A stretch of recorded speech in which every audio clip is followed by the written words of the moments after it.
What is up, budgeting family and friends? My name is Shirria. This is the Shirria Mac channel where I am documenting our six-figure debt-free journey as an entrepreneurial licensed clinical social worker with a virtual private practice, also a part-time job, along with my husband who is a welder.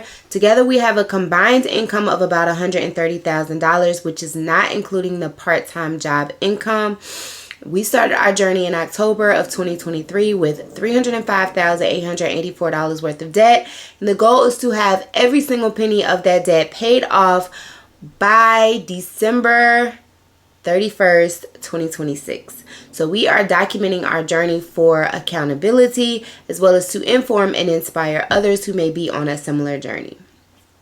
I share my journey with monthly budgets, weekly budgets, transfer Tuesdays, debt updates, and because I am an entrepreneur, I do also like to share the income that I was able to earn in my business as a licensed clinical social worker with a virtual private practice. Today is April week 4's budget, and without any further delay, we will get right into it.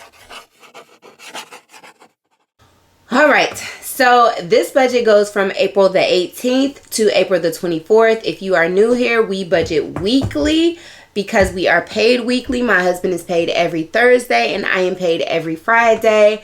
And the budgeting weeks go from Thursday to the following Wednesday. The income for this week was planned at $2,700. And that included $800, a planned income of $800 from my husband, $900 from me, and about $1,000 from my part-time paycheck. Our actual income was $2,841.20, which was $788.29 from my husband's paycheck, $936.67 from my paycheck, and $1,116.24 from my part-time paycheck. Again, that totaled $2,841.20, and that was the income we were working with for this week. We go over to savings, and savings was planned at $50 into my high yield savings account, and I actually did save $50, and to make it easy for me, I do automate those weekly transactions. $50 from my savings account to my husband's savings account, from our joint account to my husband's savings account. Nothing in M1 Finance, $25 for our Christmas fund, and we actually put $34 into our Christmas 2024 fund. $10 for my son Princeton's college fund, and we actually did put $10 into his fund. $50 is always planned for my daughter who's in college, but we actually only put $20 because I'm sure she charged something on the American Express card. So that brought our actual savings to $164 for this week.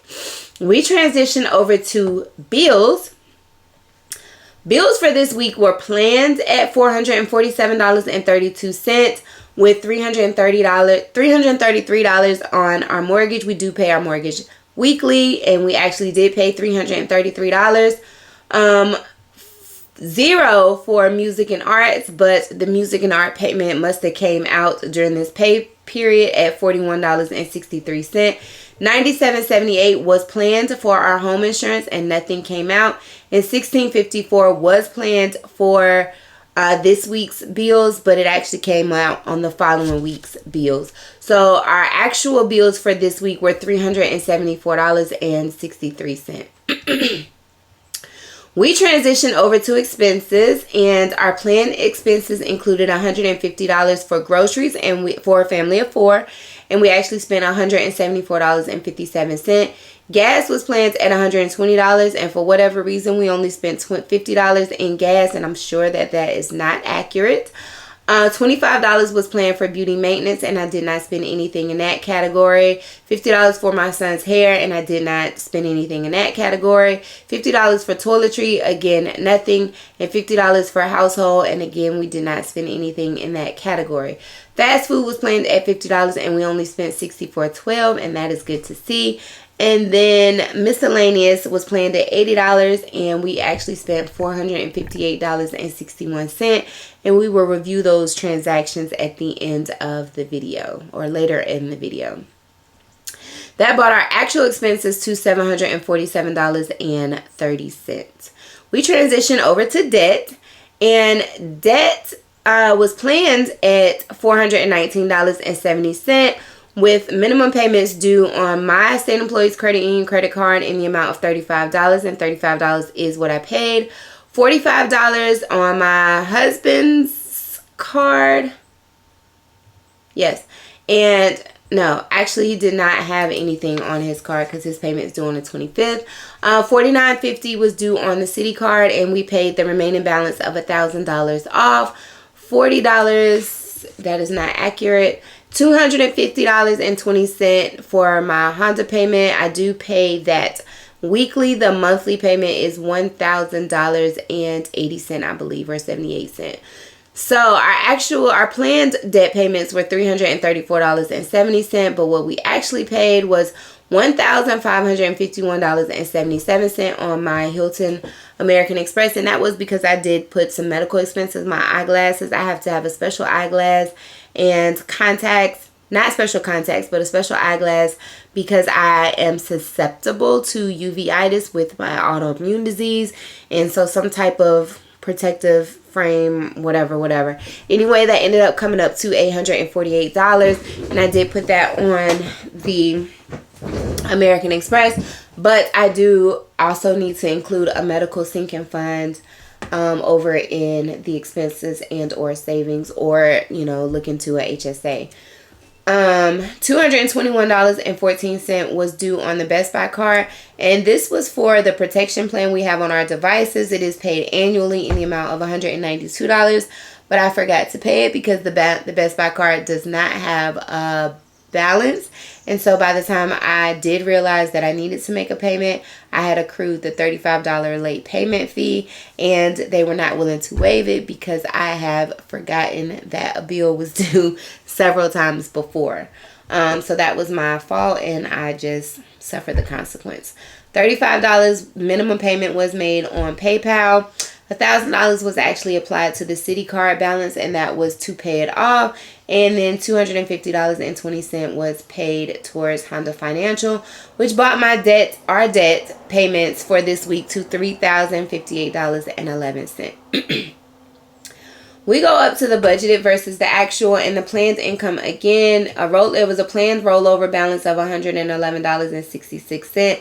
I don't know what our actual was for this week. I'm pretty sure, I think we were withdrawn for this week.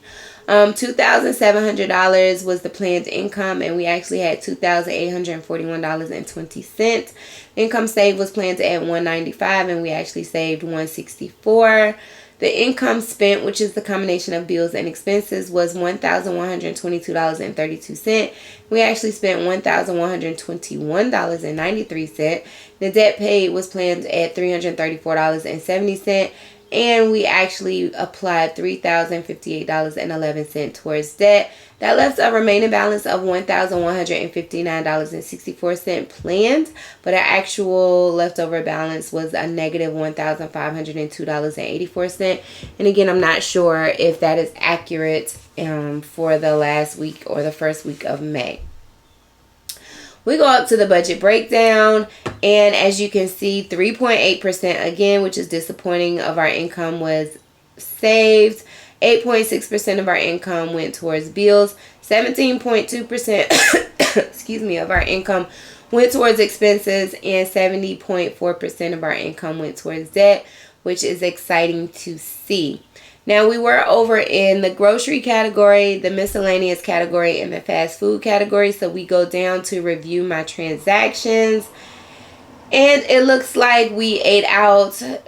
Breakfast for Will, I think, was probably at McDonald's, if I'm not mistaken. Again, the device protection plan from Best Buy, we had $1,841 transferred from my savings, and that was to cover it was originally to cover the medical expense of $848, but then also to pay my state taxes. But I was unable to pay the state taxes because I don't have that form. So I did just apply that to my federal taxes and paid those off. Then we put gas in the big truck. Chinese food, again, $850. Glasses and contacts, I paid $668 on my taxes. I bought clothes from Target. That was miscellaneous. McDonald's for dinner in 1066. Sneakers for Princeton. $100 was given for the sneakers, but $34.06 we had to cover. Gas again. Groceries. Throat lozenges from Target because I am still getting over laryngitis. We gave $200 to my son for his birthday. That was probably a miscellaneous expense. I bought a dress for an event, which I do have to return. And again, we did have an SF fee, and then we had $100 in income. That was the money that my dad cashed at me for my son's sneakers. So that does explain the miscellaneous being over that amount in the miscellaneous, as well as the fast food and the groceries. So that is it for this week's budget. Again, I would like to see, if I had to rate myself, I would rate myself a C this week. I rated myself a D plus last week. The C is because we are doing average in the amount, in the sense that we are allocating everything that we plan for savings. So we're accomplishing that goal. And we're still we're paying off debt, we're covering minimums, we're able to pay our bills, but we're still not doing an exceptional job in our spending categories. And part of that, again, in the miscellaneous fund, I think it would help if we did develop those other funds, like a clothing fund, again, or a medical fund, car part fund, or car maintenance fund. I haven't taken the time. I haven't made the time to sit down and do that. So that is it for April week 4's budget. Come back next week for May's budget, April debt update, April's income report, and our April budget closeout. Thank you so very much for watching. Bye for now.